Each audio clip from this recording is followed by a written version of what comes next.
The story begins with a girl finishing her favorite manga series and thinking this is the perfect time to end her life. But before she prepares to enter the isekai world, she gets approached by a guy telling her that whatever she is planning to do is dangerous. She threatens him with a knife, warning him to stay away since if he comes closer, he will contract an incurable disease and die. She plans to end herself due to this deadly effect. While she conveys all this, the man walks forward towards the knife. The girl gets freaked out, and we see the man grabbing her, throwing her to the other side of the bridge. Despite being stabbed, he looks lively and fine, asking her about the nature of the disease and where it's going to hurt. Suddenly, a part of the bridge collapses, and the guy falls onto a train, splatting against the windshield. The girl starts crying, blaming herself for dragging another person to their death. Surprisingly, the dude's head rolls up to her, and he's still alive. He explains that he understands what she meant by a deadly disease as he regenerates his body completely. However, he doesn't regenerate with clothes, which makes the girl freak out. She punches him in the guts and runs away, thinking he's a zombie. But he stops her, insisting he's not a zombie but rather undead. He wants to ask her some questions about her claim of being unlucky. Hearing people approaching, he uses his blood-like abilities to fly out of there. They reach the top of a building, where he explains how he regenerates his legs at high speed and uses the momentum to fly. She isn't paying much attention and tries to escape. However, the man didn't bring her up there just to let her go. He wants answers and starts rolling her to the edge of the building, making her scared. Eventually, she agrees to answer his questions. Afterwards, her explanation starts 10 years ago when she was only 8 years old. Her parents were going on a business trip for a week. She hugged and kissed her parents before leaving and explains that after half an hour their plane exploded, resulting in 270 people dead, including her parents. Since then, she realized that whoever touched her ended up getting hurt, and she kept covering her skin. Suddenly, the man grabs her at her melons, realizing that the biggest strokes of unluck happen when she gets hugged. She freaks out and tells him to let go. At that moment, a big stroke of bananas from a plane smashes at him. The girl uses the moment to escape, and we see the man quickly regenerating, unsatisfied with the results. As she is running, she ends up slipping on a banana peel and falls off the building with the regret of never experiencing anything girly like love or fashion. Her manga book slips from her jacket, and she tries to catch it, but it flies away. Accepting the fact that she is dying as she approaches the floor, the immortal man immediately catches her and starts stopping the fall with his strange ability. He tells Azuma that there's no way he is letting her die because he believes he finally found the power that will give him a real death, and tells her that he will find the rule she tried to hide from him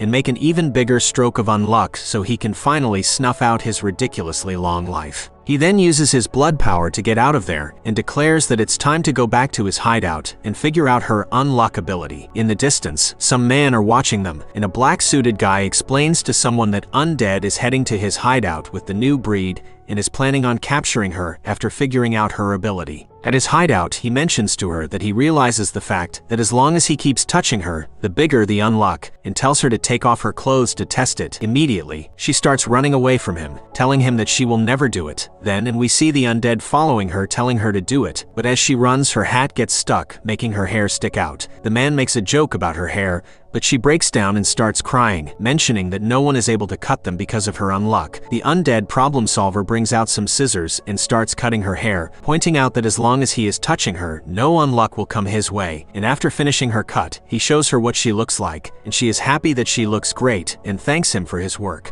As he is excited about what kind of unluck is going to be, suddenly his head gets sliced off. We then see some masked men and their leader thanking her for letting the undead lower his guard. She asks them who they are, and before answering, he mentions that he needs to place undead into a special capsule first so he can't regenerate. They start handcuffing her, and she mentions that she thought they were on her side. They start laughing and tell her how naive she is. He mentions that their job is to police any unselected negators that can throw the world into chaos. She doesn't have any idea what he is talking about, and we see him grabbing her head, mentioning that her ability to kill people by touching is perfectly suited for murder, but touching her with clothes makes you completely safe. She asks what he plans to do with her power, and he mentions that there is no use of it besides killing, claiming that even undead captured her for that reason. She refuses, telling him that he only used her power to himself so he could die, and claims that he is not a useless, disgusting person like them, He gets pissed and grabs her by her cheeks, claiming he wouldn't mind killing her right now. Azuma starts crying, apologizing to Undead and telling him that she is so grateful he cut her hair. Suddenly, a bolt of lightning strikes the man who was holding him, making him fall down. The man wonders if it must be a stroke of his unluck, but Azuma doesn't think so. And then we see Undead has returned. While keeping a hold of Azuma, he tells his man to fight him at once. Besides, he is undead. He is just an amateur in combat. Undead gets insulted by this, and he explains that he may be an amateur now, but his past was a completely different story. He doesn't have enough space in his brain, so he puts a cork on his brain to keep 100 years worth of memories bottled up. He immediately starts fighting his man, and in no time, the battle is over. The undead mentions that he realized that her unluck wasn't the sliced head, but it was actually the lightning bolt, and as the undead approaches to get Azuma from him, the man lifts his sword to her throat and threatens him to hand over his head without regenerating to him, and if he doesn't do so, he will kill her. Undead is disappointed by him, hoping they will have a fight together. Undead starts cutting his head and starts shocking Azuma. She starts a dramatic speech, telling him that she doesn't want people around her to get hurt, but the undead isn't listening. He already chopped his head off. He tells her that he doesn't give a fuck about her opinions and mentions he had fun today, and if they see again, they will team up again in the future. He then throws his head off, and Azuma thinks of a way to trigger the biggest stroke of unluck. She pushes the man and rushes to Undead and gives him a kiss before ending up in the man's arms. He asks her what she did, and she explains that her unluck is coming. Undead realizes what she plans to do and tells her to leave from there. As they are fighting, a giant meteorite flies at them, destroying the whole building. Then we see Azuma worried if Undead is okay, and at the distance, we see the Undead approaching and humorously mentioning that this was his first time taking a meteorite in his face. She's glad he is okay and alive. The two introduce themselves, but the Undead doesn't have a name, so she names him Andy because he is undead. He couldn't care less and mentions that since a kiss caused all this, the next time they will have sex. After hearing this, Azuma immediately runs from there. Sometime later, Azuma reflects on how her unluck gets people killed, and she thought she didn't deserve to live, but she met Undead, and he found her amusing. She thought being with him would help her feel like she could live longer, or so she thought. He points out that since a kiss did all that damage, maybe doing something more will be an even bigger stroke of unluck. She gets annoyed, thinking he only wants to use her as a tool, so Azuma comes up with an idea, claiming the key is likability. Andy doesn't have any idea what she is talking about. She tells him that aside from her mom and dad, she also kissed her granddad who had dentures that scared her, and after her kiss, he only got sprained legs and ended up dying 3 years later, and she doesn't think it was her fault. Azuma concludes that the more she likes a person, the bigger the unluck, and she tells him that if he tries to do something, she will end up hating him forever and lose his shot at a proper death. He understands her and mentions that he can't let her die until it happens. Azuma asks about what he means, but he is already on the move. Later, we see he has brought her into an armored place. Andy mentions that he set up places like this over the globe so he can use them with the guys whenever he wants to, and he mentions to her to get ready. After some time, we see Azuma with full armor, and she asks what she needs it for. He mentions that she needs it for protection from the guys like yesterday, and mentions that even more are coming for them. Azuma thinks they must be too freaked out to come since of that they did yesterday. Andy explains that they are too strong and says that they are the guys who negate the rules of this world, and they are called negators. He explains that they got a front row seat to their abilities from the fight yesterday, and the fact they don't know their powers, they don't stand a chance against them, and all they can do is run. Andy explains that the negators caught him 50 years ago, and spent 10 years in a lab doing all sorts of experiments on him. Azuma asks how old he actually is, but he explains that if they caught her, there's no telling how many people will die just to confirm her ability, and even cut her fingers off to see if they work when detached. Azuma freaks out hearing this, and tells him to get out of there right away. They get on a motorbike and start the road with Azuma being scared. While they are moving, Azuma asks Andy where they are going, but he explains that they will just keep on running. Azuma worries that it's a matter of time before they get caught and is scared to be captured by them. Andy calms her down, telling her that he will not let her die, and mentions that he will make her fall for him and give him the biggest stroke of unluck she has. She gets embarrassed by him saying this. Suddenly, the sky cracks like an iPhone screen, and Andy recognizes they are the Union. A giant robot deals them serious damage, and Azuma tries to run towards Andy, but she gets pulled by a guy telling her clearly she likes Andy. She realizes he is an enemy and panics that she can't move. The robot tells him to kill her since their orders are to kill her and capture Undead, but the man wants to chat with her for a little and starts asking her some flirtatious questions. Andy gets back up, using his sword at the robot, but suddenly the robot uses an attack against him, making him unable to move. Azuma thinks that this is the man doing, but he claims he's not doing it. The giant robot gives him a big punch, making him fly. As the robot keeps approaching him, Azuma screams at Andy, saying the guy paralyzing her and him is the blue-headed guy. Andy sees that her arms are moving and tells her that they ain't related and explains that they are restrainer-type negators and shows that their ranges and abilities don't even seem similar. He explains that the robot has his body and the other one has her will. The guy is impressed by him and guesses he hasn't lived all this time for nothing. Void strikes him and he swiftly counters, realizing he can move immediately after the hit. They engage in a series of blows, as Sumo wonders whether the organization will relentlessly pursue them. Shen discloses that they've garnered high-priority status due to the meteor incident, attracting numerous negators to pursue them. Isumo discovers that Shen and Void are also negators, prompting her to question why they are not being hunted. Shen clarifies that the Union, a group of 10 exempted negators performing missions, protects them. Contemplating joining the Union, Isumo is cautioned by Void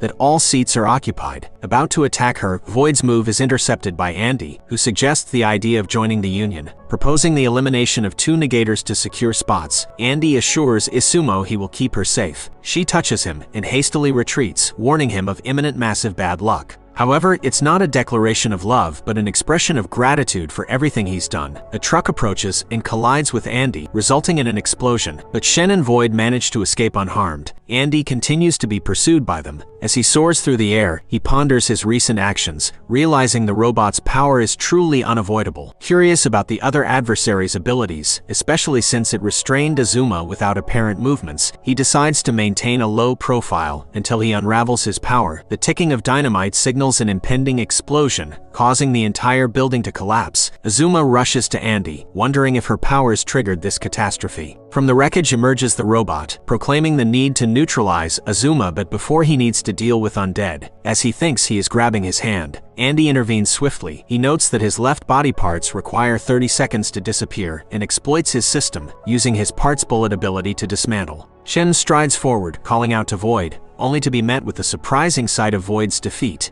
Andy asserts that it's his turn now, aiming to secure a spot not only for Azuma but for himself as well. He rushes at the man, but his leg attacks and his punches get completely blocked by him. He wonders what his ability is. Azuma gives him his sword, and as he prepares to cut him down, he suddenly stops moving. Shen tells him that he hesitated for a moment. Shen questions whether Andy harbors a soft spot for Azuma, who attempts to touch him but misses. Refusing to unveil his power, Shen asserts that they won't escape or touch him, as his ability manipulates their minds. He asks them who will be the one who will keep the spot, and Andy mentions that he will leave the spot to Azuma and tells her not to worry since he will be able to survive and make her fall in love with him before she dies. As Shen prepares to take her away, she tells him to look away and starts on removing her clothes, telling that she will make love with Andy and repay him since he helped her from the start and she didn't do anything for him. Shen starts laughing and claims that he doesn't want them to split up, so he suggests to kill another of their members. He reveals that a Union member is going to be in Lake in Russia with a red necktie and emblem, and he wishes them to succeed. He alerts them that there will be people hunting them along the way as he is leaving. Azuma is surprised that they have been spared, and Andy helps her get dressed, telling her that he doesn't want her when she is desperate. He tells her about his plan, revealing he has a boat to help them get to Russia, and then use the plane to get to Irkutsk, where he will hire some of his friends to help them kill the target at the lake, so they can finally secure a spot in the Union, say they can finally live in peace. 50 years before, we see Andy being trapped in an isolation utility, and we see a girl watching him. In the present, the girl is into a satellite as she tracks Andy. As Andy is enjoying the ride, we see Azuma worried that they may get hunted. Andy tells her not to worry and just enjoy the ride, and they suddenly get under attack. Azuma gets worried, but Andy tells her that they can always use her ability to get away. Andy mentions that the ability is just about how you use it and that his ability is more than just being immortal. Azuma is impressed by this. Andy claims that they need to kill one of the 10 Union members to get a spot and mentions that he has encountered 3 of them before. The first one was the guy he stole his sword from, the second guy is an engineer who made experiments on him 50 years ago, and the third is the one who captured him, and we learn she can use invisible barriers. We learn that the girl had a crush on him as she launches a blast at him. The boat instantly gets destroyed by that attack, and Andy wonders what caused all this explosion, and he sees that Azuma is trapped. He uses his ability to get her free from there, and as they go to the surface, suddenly we see his pervaded face coming up.